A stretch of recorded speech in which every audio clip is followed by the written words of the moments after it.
estou com um sonho de ainda escrever uns 2 ou 3 livros. Uma nova edição de um pequeno livro que eu escrevi chamado Êxito ou Sucesso. Um livro sobre as vertentes do reino de Deus nos poetas da música popular brasileira, que temos riquezas infinitas nesta área. E um livro sobre Meu Tipo Inesquecível. Era um nome de uma seção que as Seleções, a velha revista Seleções do Reader's Digest tinha. Não sei se ainda conserva. Meu Tipo Inesquecível. Pessoas com as quais a gente cruzou na vida e que nos marcaram para sempre. E esses 2 livros, especialmente, esses 2 últimos, não seria um livro que eu escreveria para a igreja. Eu queria que eles tivessem um formato de revista e fossem vendidos nas bancas de jornais. Porque o meu público-alvo é um grupo que nunca viria para a igreja. Mas essas histórias poderiam fazer com que o reino chegasse a eles, ainda que eles não viessem em busca do reino.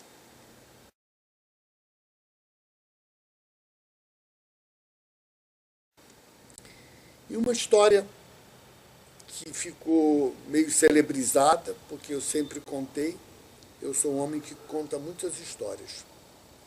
Essa história ocorreu mais ou menos há uns 40 anos. Foi naquela época que eu estava questionando por que eu tenho que orar por todo mundo e ninguém ora por mim. Por que as pessoas que vêm em busca do meu pastoreio choram, falam das suas dores, mas nunca voltam para dizer aquela história foi mudada depois daquele dia que a gente orou ou que a gente formulou uma nova postura em relação a ela. E um dia desses eu estava muito agoniado, eu estava precisando muito que alguém viesse me trazer alguma coisa, ao invés de me pedir algo. E eu fiquei orando no meu gabinete pastoral e eu disse para Deus, eu estava brabo com Deus. Eu disse para ele, hoje eu não saio daqui até que o Senhor faça entrar por aquela porta uma pessoa que não venha pedir, que venha trazer. Uma pessoa que não venha me sugar, mas venha me oferecer. Eu só queria que alguém viesse aqui e eu pudesse me ajoelhar como uma ovelha e eu pudesse me deixar ser fraco e vulnerável, como de fato sou. Não tivesse nenhuma obrigação de dar coisa nenhuma e que fosse alcançado pela tua graça.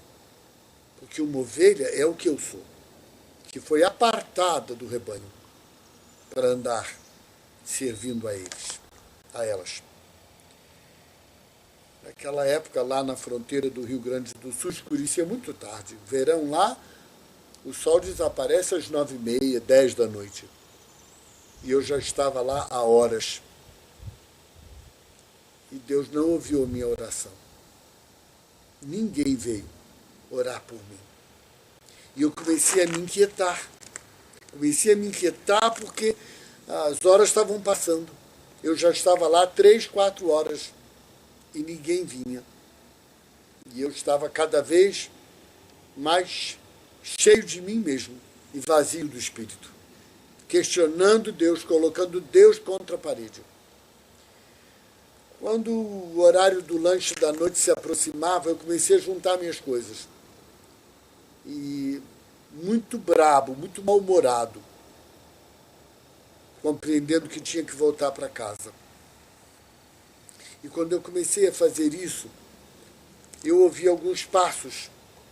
O meu gabinete pastoral era numa dependência do templo mesmo. Então eu ouvi aqueles passos e quando eu ouvi os passos, ninguém tinha me procurado naquela tarde para nada. Quando eu ouvi os passos, meu coração disparou. Eu fiquei taquicárdico. E eu disse para Deus, o Senhor vai ser salvo pelo gongo. Porque é no último momento que o Senhor resolveu me ouvir. E aí bateram a porta e eu me dirigi para abri-la. E quando abri, tive um choque muito grande.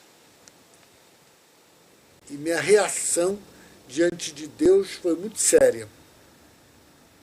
Felizmente, a pessoa que estava ali era uma pessoa doente, de quem eu não podia esperar nada, uma pessoa especial. E uma característica dessa moça é que ela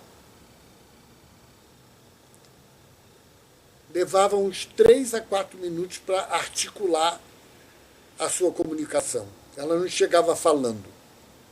Ela ficava parada me olhando. Enquanto ela estava parada me olhando, foi o tempo de eu botar diante de Deus toda a minha decepção e toda a minha ira. E eu disse para Deus, ela não. Hoje, de modo algum. O Senhor está brincando comigo. O que o Senhor está fazendo comigo não está certo. Porque, com certeza, ela não. E aí, ela meio gaguejava e tropeçava no falar. E a palavra dela foi, nem me chamou de pastor, naquela época me chamavam de reverendo. Mas ela disse, seu Edson, será que... Ela assim mesmo, falava e parava. Será que eu... A minha vontade de dizer, fala logo, desembucha, menina. Mas Deus foi misericordioso e me segurou. E ela disse, será que eu podia fazer uma oração pelo Senhor? E vocês podem imaginar que aquele foi um dos maiores quebrantamentos de espírito da minha vida. Porque eu caí no chão, fiquei em prantos. E eu me ajoelhei e pedi que ela colocasse as mãos sobre a minha cabeça e orasse. Muito pouca gente vem orar por um pastor. Muito pouca gente quer saber como eu vou, como eu estou. Muito pouca. Pastores são um objeto de consumo, via de regra. Não alguém com quem se relacionar. E aí, eu chorei muito. E a Leda foi embora. Eu só disse, eu quero que você esteja no culto no domingo.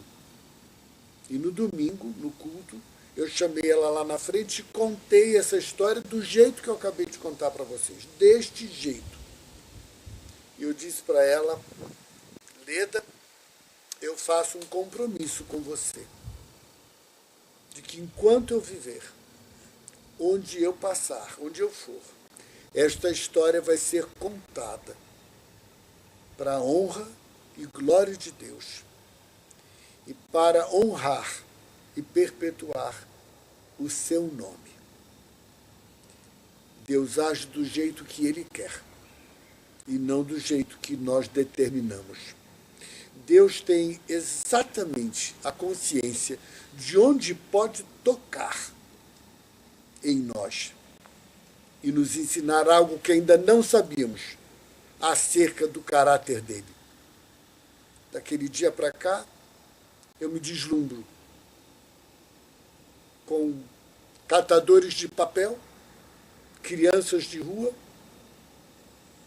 homossexuais de esquina, pedintes do caminho, e encontro o Senhor em cada um deles.